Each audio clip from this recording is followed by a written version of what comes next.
Everyone, इस video में हम बात करेंगे 12th class mathematics chapter number 11 जिसका नाम है 3 डायमेंशनल ज्योमेट्री एक्सरसाइज 11.2। सो साथियों, आज की इस वीडियो में फर्स्ट क्वेश्चन हम डिस्कस करने वाले हैं। क्वेश्चन आपकी स्क्रीन पर है। क्वेश्चन में कहा गया so that the 3 lines with direction cosine are mutually perpendicular. तो आप देख पाएंगे यहाँ पर 3 डायरेक्शन कोसाइन दे रखी हैं। सो डायरेक्ट समझने का ट्राई करेंगे। देखो, ये हमारे पास एक डायरेक्शन कोसाइन है, सेकंड एंड ये थर्ड। या हम ऐसे समझें, ये लाइन किसी 3 लाइन के डायरेक्शन कोसाइन है। ओके, सो डायरेक्शन कोसाइन को हम किससे रिप्रेजेंट करते हैं? एल से। L1 M1 N1 L2 M2 N2 L3 M3 and N3। ये म्यूचुअली परपेंडिकुलर हैं, मतलब ये एक दूसरे पर परपेंडिकुलर हैं। ठीक है। सो बेसिकली सिंपली आपको पता है परपेंडिकुलर के लिए अगर दो कोसाइंस या direction ratios are perpendicular then we can say sir relation आप ध्यान रखेंगे दो परपेंडिकुलर लाइंस के लिए। यहाँ लिखेंगे if line 1 perpendicular to line second. Okay, so आपको ध्यान रखना है L1 L2 M1 M2 plus N1 N2 is equals to 0 होगा। ये आपको याद रखना है। ठीक है। अब इसके बाद सर हमारा L1 M same as line second line third के साथ और लाइन थर्ड लाइन फर्स्ट के साथ ये कंडीशन फुलफिल करेगा। L1 L2 M1 M2 और N1 N2 is equals to 0। अगर ये फुलफिल करता है then we can say sir yes line वाकई परपेंडिकुलर है, बट अभी यहाँ आपको शो करना होगा क्योंकि कहा है शो दैट। ये प्रूव करके दिखाइए। सो लेफ्ट हैंड साइड लिया आपने। लेफ्ट हैंड साइड लेने पर अभी आपके पास जो वैल्यूज़ हैं उनको पुट करिएगा।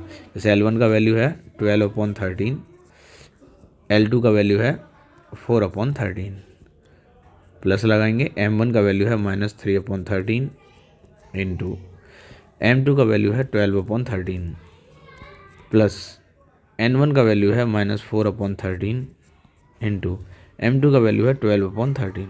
ओके, सो सॉल्व करेंगे। 12 4 जा 48/169 and then plus minus minus 63 into 169 plus minus minus once again and यहाँ हमारे पास क्या है? यस, ये 3 है। यहाँ पर देखिएगा ये 3 यानी L2 का जो वैल्यू है 3/13। एक भी डिजिट मिस होगा तो समझ लीजिए आंसर मिसमैच करेगा, आपका आंसर सही नहीं आएगा। सो हो जाएगा प्लस माइनस माइनस 12/169। ओके, अब इसे हम सॉल्व करेंगे।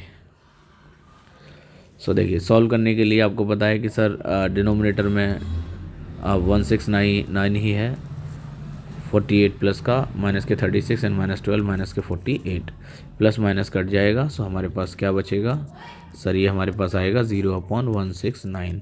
ये हमारा हो जाएगा 0/169 इक्वल्स टू 0 और यही हमको प्रूव करना था राइट हैंड साइड।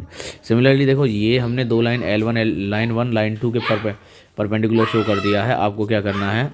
अपनी लाइन सेकंड को परपेंडिकुलर शो करना है लाइन 3 के साथ and line 3 perpendicular to line 1 के साथ।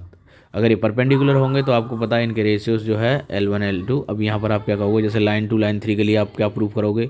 सर हम प्रूव करेंगे L2 L3 plus M2 M3 plus N2 N3 is equals to 0 आएगा। सेम एज L3 L1 के लिए क्या लिखोगे? L3 ये जो L2 लिख रहा है ना, ये इसका मतलब सेंस समझना। ये L1 का मतलब ऊपर जो लिखा हुआ इसका मतलब है line 2 and line 3 and line 1। Okay, line के cosine line 1 line 2 line 2 line 3 line 1 के कोसाइन। सो यहाँ पर आप थर्ड वाले में प्रूव करेंगे L3 L1 plus M3 M1 plus N3 N1 is equals to 0। So जैसे हमने ये फर्स्ट वाला पार्ट किया है, सिमिलरली इक्वल्स टू आएंगे, आप रख के देखेंगे और देन कहेंगे कि सर वाकई ये तीनों लाइंस जो कैसी हैं, परपेंडिकुलर हैं एक दूसरे पर, म्यूचुअली परपेंडिकुलर हैं। ओके, मिलते हैं नेक्स्ट वीडियो में, जब तक के लिए बाय बाय, टेक केयर।